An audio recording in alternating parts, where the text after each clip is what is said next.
And without any ado, I'd like to introduce Ciprian Stanescu, who will give us an introduction on the entrepreneurial schools. He's a co-founder of Social Innovation Solutions and a manager of various educational programs and business competitions. Nice to see you, Ciprian. Hi, nice to see everyone. I see people from Romania and Portugal. I hope other countries pop in. I love Portugal, by the way, and Romania. So I think for those of you that are from Romania and have not yet had the chance to go to Portugal, just give it a go. Se fará muito bem. Now, I'm going to share my screen, but I would need to have that permission first. So perhaps, okay, great.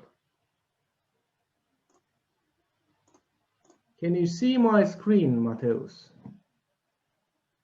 Lovely. Now, so most of us are teachers, good to know. The title of the presentation that the organizers asked was Building an Entrepreneurial Mindset Through Education. And this is as difficult as it sounds. Now, before switching, let me tell you something about this. So this, I usually don't wear t-shirts, on events or something like that. But I actually use this t-shirt, very old t-shirt that you see, Social Impact Tour 2017, to actually start by telling you in a couple of phrases how, for example, we work with high school students to support their entrepreneurial journey through Social Impact Awards. We've been running this in 18 countries, from Germany to Uganda and Congo, and from Romania and Turkey to Kazakhstan. No Portugal yet. And what we've discovered in the past 12 years at a global level is that it's not that difficult. Young people actually want to become entrepreneurs. They almost need to become entrepreneurs. So to some extent, our job from the beginning is a bit easier. A bit about myself: I'm a father. I have two young daughters, and in about 12 minutes, I will run to get one of them from the kindergarten. I am also a social entrepreneur. I'm a professor. I also teach, and I'm a futurist. And we can talk about that in another speech maybe. Now, the first question that I ask myself for today is, why should we become more entrepreneurial, or all of us? And I think one of the reasons why we all should become more entrepreneurial is that the world of today and the world of tomorrow is a world that requires entrepreneurial skills, that requires people that are adaptable, innovative, and risk takers. We've seen, what happened in the past year around the globe. Those that succeeded had a variety of traits, and most of these traits and qualities are not necessarily something that you would get from classical industrial education. We need to move. Now, this is a skills framework that we developed, and I'm not going to draw attention to the entrepreneurial skills, but I will draw your attention to the leadership and civic skills. As you can see, there's a couple of them, and in practice, in many countries that we've worked with high school kids, in particular high school, we've seen that much like the way they behave, which is within other types of boundaries, they are, a lot of them are almost biologically ready to become entrepreneurs and biologically ready to become leaders. Of course, there's a lot of them that are not going to, go out there and change the world. But what we do see is that there's more and more collaborative initiative and leadership. There's young people leading teams and leading teams for a purpose. Um, so whenever we look at how we can bring more entrepreneurship and how we can make in school students more entrepreneurial, we should always remember that to some extent most of them are already there. But there's a lot of financial pressures, family pressures that are stopping them from actually starting something. Another reason why we need more entrepreneurs, you can see here some titles from HBR or Wharton or the World Economic Forum.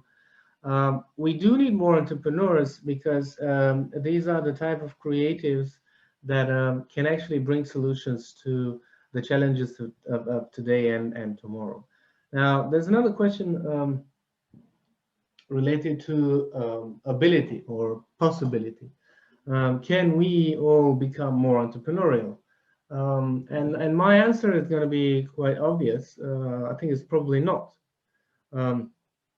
But what we can do, especially as teachers, professors, school principals, etc., NGO actors, social entrepreneurs in education, is that as long as we create safe spaces where youth can experiment, where youth can fail, and where their ideas are met with enthusiasm, not with negativity, then most likely this will increase their entrepreneurial skills, determination, and ability. Now, how can we do this? This is the billion-dollar question. It's not an easy question. So let's start from other parts. These are 5 examples. You might have heard of some of them. NFT. This is a network for teaching entrepreneurship. This is a global network where you can find, in any country you might be, as long as you, of course, speak English, you find resources to support your students that would like to become entrepreneurs.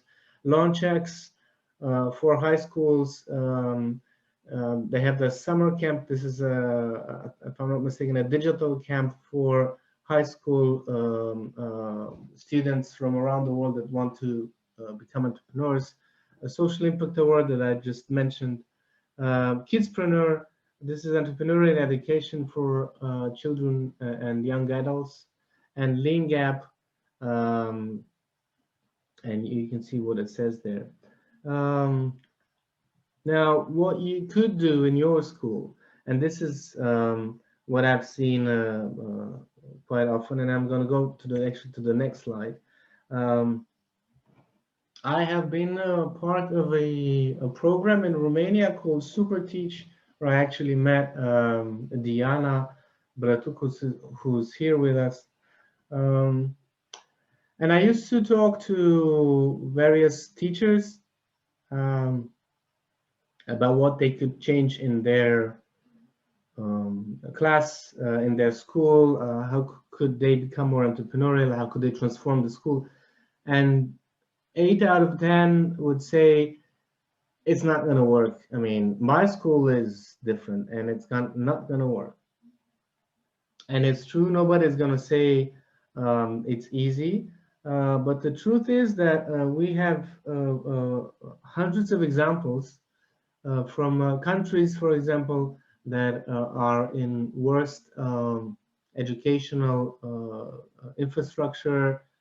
They have worse educational infrastructure than Romania, Portugal, or Greece, where you have examples of teachers and professors or social entrepreneurs that have actually went the extra mile, and then created these changes. Now, there's two areas, let's call them, two scenarios that I see.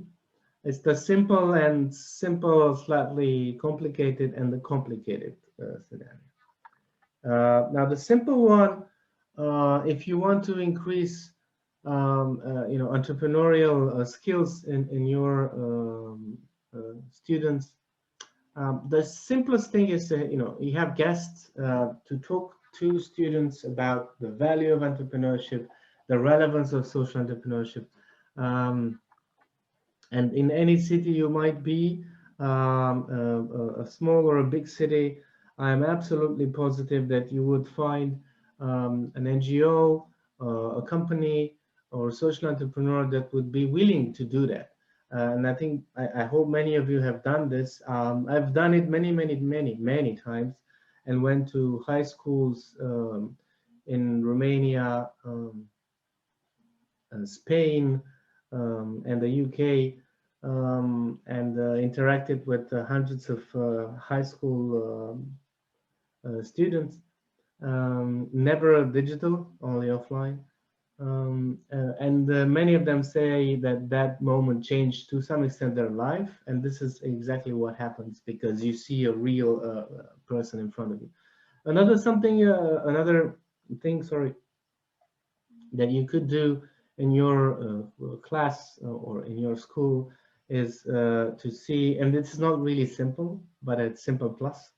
You can create optional classes in practical entrepreneurship with case studies and entrepreneurship exercises. This requires a bit of effort, but there's a ton of materials on the web that you can find, including A to Z ways to build up a business, from business model canvases and modeling to lean canvas, and many other models. Of course, what I would say, if I were you, I would say, yeah, but we're teachers, we're not entrepreneurs. We cannot teach that. True. So the purpose is not for you to teach them, but for you to create, as I said, the space of conversation with your students in which you learn together. I've seen this in practice in Romania a couple of times, and it's wonderful, especially when teachers decide to not be teachers, and learn from learn with the pupils. Now, something that is complicated, but it pays off. For example, you can support or engage in creating local entrepreneurship clubs, like you would have a chess club, a theater club. You can have an entrepreneurship club where youth meets and learn and create, not just businesses, but also interact with technology. We're actually having a program like this in Romania called Edison, which, if it turns out good, I think we're going to move it to many other countries, where we have tech and entrepreneurship clubs in 30 cities, in 30 high schools. Something else that's complicated, but it pays off, is to create in-school and inter-school entrepreneurship competitions. This offers the opportunity for youth and children to engage in serious, if you like, competitions, and they can actually show their businesses, not just to teachers, but even to possible investors that can join. We've had, for example, in Social Impact Award, actually in 2017, by the way, we had a 16-year-old boy who had a business in flower delivery. He is now a hardcore entrepreneur, by the way, but he was 16, and for him to be exposed to venture capitalists, entrepreneurs, mentorship, etc., was a complete change of life. And third, something that you could also create, which is highly complicated, is an entrepreneurship in residence program. This is sort of you could say it's an internship where students would go, but not in, to work in a large company, but would go in entrepreneurial companies and would learn on the spot from entrepreneurs how this is done. There's many other ways to boost entrepreneurship. I can tell you from my experience in working with youth for about 15 years, and I've seen, as you have seen, that youth has changed completely in these 15 years, is that we don't need to teach entrepreneurship. We need to let students practice and learn, less theory and more spaces to become practical. That's all from me now. I apologize for a very sore throat. I can barely speak, actually. But it was a pleasure to be with you. I have to run, unfortunately, to pick up my daughter from kindergarten, but I wish you all the best and a great conference ahead.